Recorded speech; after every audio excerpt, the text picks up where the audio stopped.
Bonjour, aujourd'hui je vais vous présenter l'élève que j'ai choisi pour faire ce travail.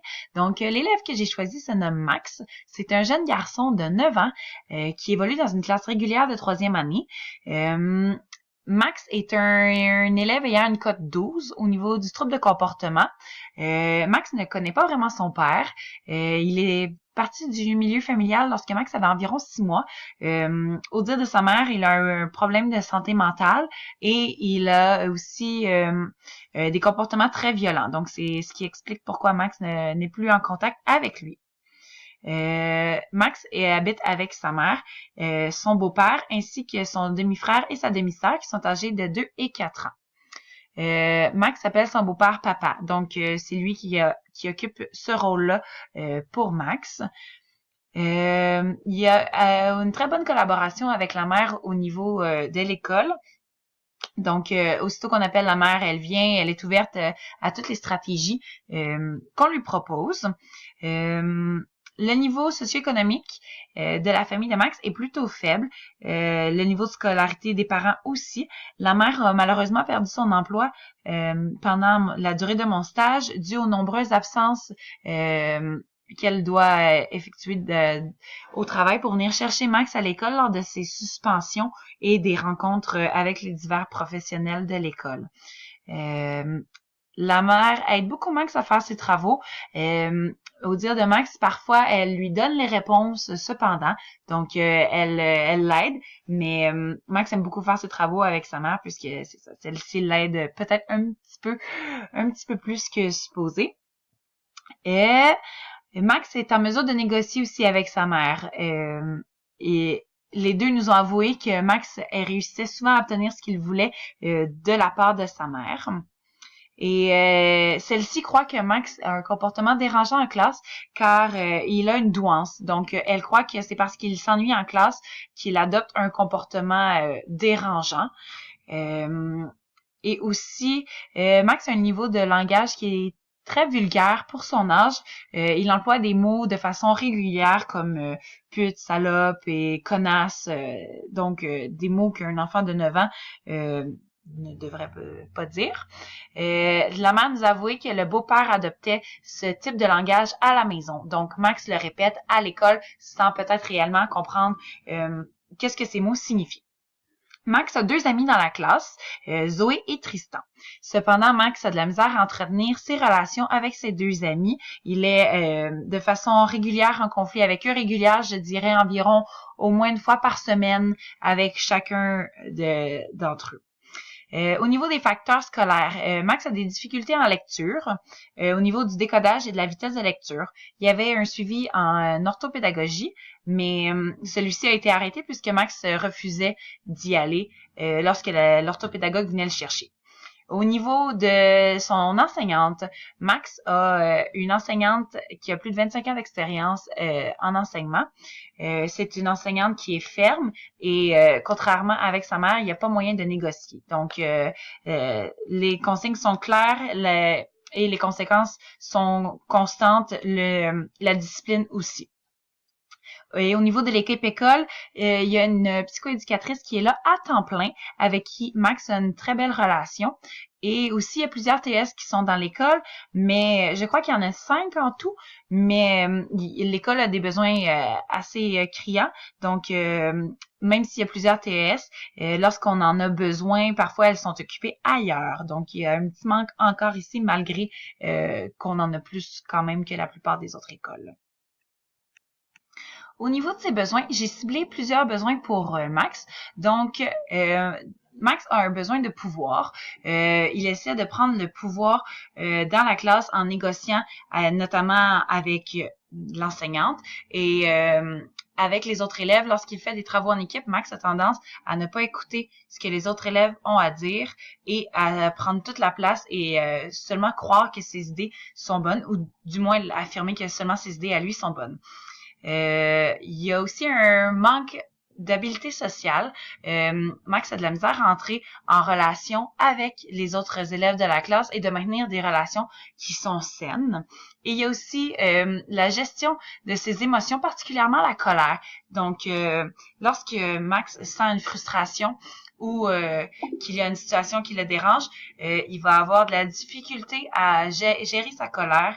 Il peut, par exemple, l'exprimer en faisant des crises, soit en lançant des choses, des objets de la classe, briser les objets des autres élèves, les traiter de divers noms, et même chose avec les enseignantes.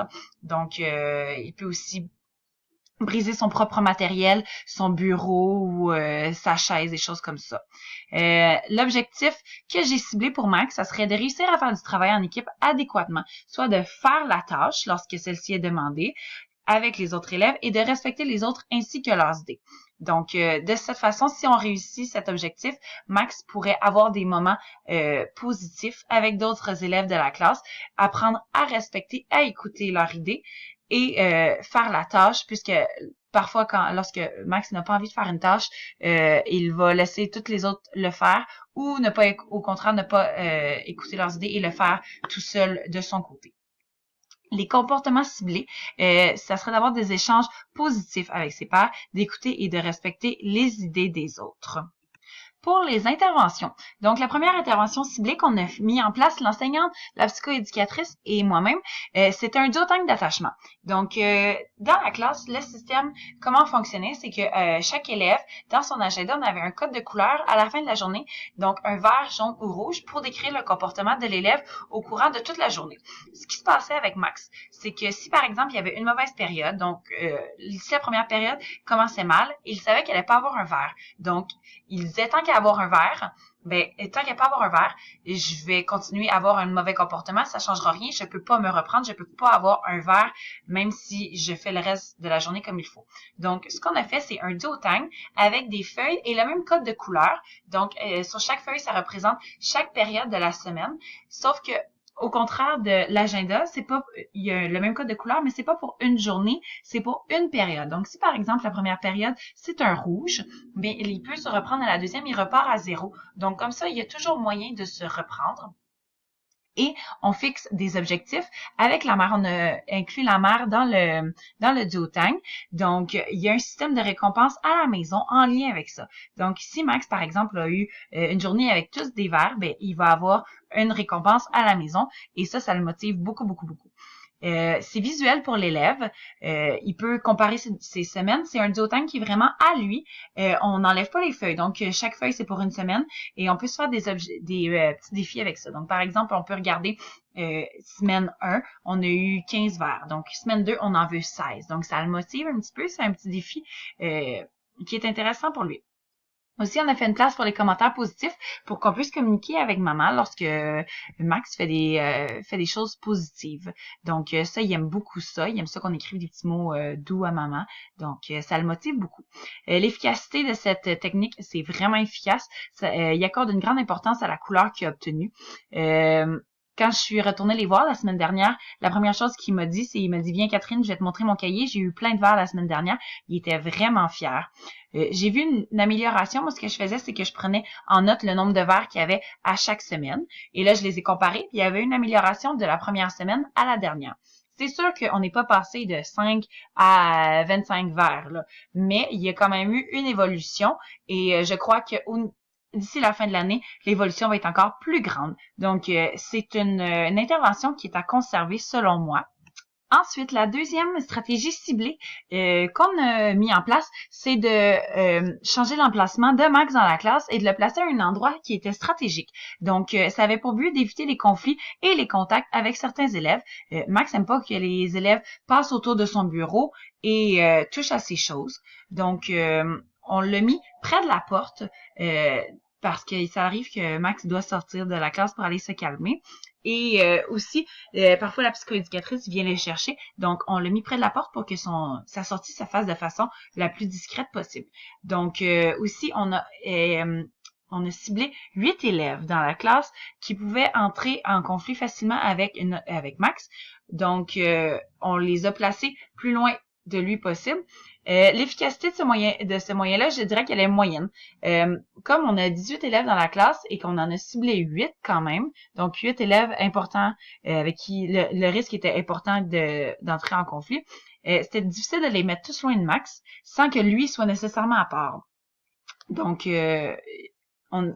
on veut pas non plus mettre ces 8 élèves-là ensemble parce que même entre eux, il y a des risques de conflit qui sont plus élevés. Donc, on a fait notre possible, mais par contre, on l'a mis près des élèves qui sont plus passifs et qui ont une attitude positive. Mais Max a quand même trouvé le moyen d'entrer en conflit avec ces élèves-là. Donc, ça a fonctionné moyen, je dirais. On a fait notre possible. C'est sûr que c'est très important de penser avec qui on le place en classe, donc à côté de quel élève, mais vu le nombre d'élèves élevé avec lequel Max a des conflits, c'est difficile. Donc, je dirais que il faut faire attention, mais dans notre cas, ça a fonctionné moyen, je dirais. J'ai aussi fait un système pour toute la classe avec des épingles. Donc, c'était 4 cases.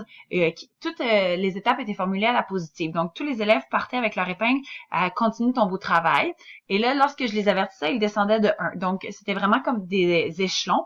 Mais c'était formulé à la positive. Donc, c'était écrit « Ressaisis-toi », c'était pas une conséquence. Donc, c'était pas trop lourd, selon moi, pour les élèves. Ça les encourageait. Et c'est ça. Donc, c'était 4 étapes, mais les élèves, si leur comportement, ils descendaient de 1 à la fois, mais si leur comportement était positif par la suite, je pouvais les remonter. Donc, il y avait toujours moyen de se reprendre. C'était visuel aussi, comme c'était en étapes. Les élèves ne voulaient pas être descendus, ça leur parlait beaucoup, et ils pouvaient toujours le regarder. C'était bien affiché dans la classe, donc pour voir où est-ce qu'ils étaient rendus. Max ne se sentait pas à part des autres, comme c'était un système qui était pour tous les élèves de la classe. C'était très efficace. Les autres élèves y accordaient aussi une grande importance. Comme il y avait une possibilité de se reprendre aussi, c'était intéressant. Et Max m'a dit à plusieurs reprises, « Hey, là, je suis en train de me reprendre. Est-ce que tu peux me remonter? » Donc, pour lui, ça lui parlait, ça avait une importance d'être toujours dans le haut du tableau. Donc, cette intervention-là, je dirais que c'est à conserver. La seule chose, c'est que moi, je l'ai instauré peut-être au mois de fin novembre. Donc, il n'y avait pas de récompense liée à ça, mais l'effet de nouveauté est encore là. Donc, dans l'avenir, moi, je dirais peut-être juste de mettre peut-être une petite récompense ou un petit privilège en lien avec ça afin de conserver la motivation des élèves de la classe. Pour terminer, on a aussi fait des activités, 3 périodes, sur les habiletés sociales avec la psychoéducatrice. Donc, la psychoéducatrice venait dans la classe et faisait des ateliers sur les habiletés sociales. Donc, on a travaillé la gestion de la colère et l'écoute. C'était bien puisque ça s'appliquait à toute la classe. C'est une classe qui a des besoins très particuliers. Max n'est pas le seul élève en qui ça le concernait. Donc, c'était très pertinent pour l'ensemble de la classe. Je dirais pour Max, l'efficacité moyenne. Max a été attentif au cours des présentations et a bien participé en classe. Il met en pratique la position d'écoute lorsqu'on le demande, donc il la connaît, mais lorsqu'on lui rappelle les étapes de la gestion de la colère, ça semble un petit peu moins l'intéresser de les mettre en pratique. Donc, si c'était à refaire, je le ferais quand même. Et moi, je pense que ce qui est à faire, c'est de lui rappeler, même si il semble pas avoir d'intérêt pour l'instant, juste en lui répétant, je crois que ça peut faire un petit bout de chemin pour lui. Ça peut lui donner des trucs, même si pour l'instant, il est pas prêt à appliquer les étapes. Ben, je crois que même si ça mijote dans sa tête, c'est déjà ça de bon. Donc, c'est pas perdu. Donc, voilà, il me reste plus vraiment de temps, donc c'est ce qui conclut ma présentation. J'ai beaucoup aimé travailler auprès de Max et je vais retourner le voir bientôt et je vais essayer de continuer à lui rendre des visites jusqu'en juin, en fait, pour voir la progression avec les moyens qu'on a mis en place. Donc voilà, merci!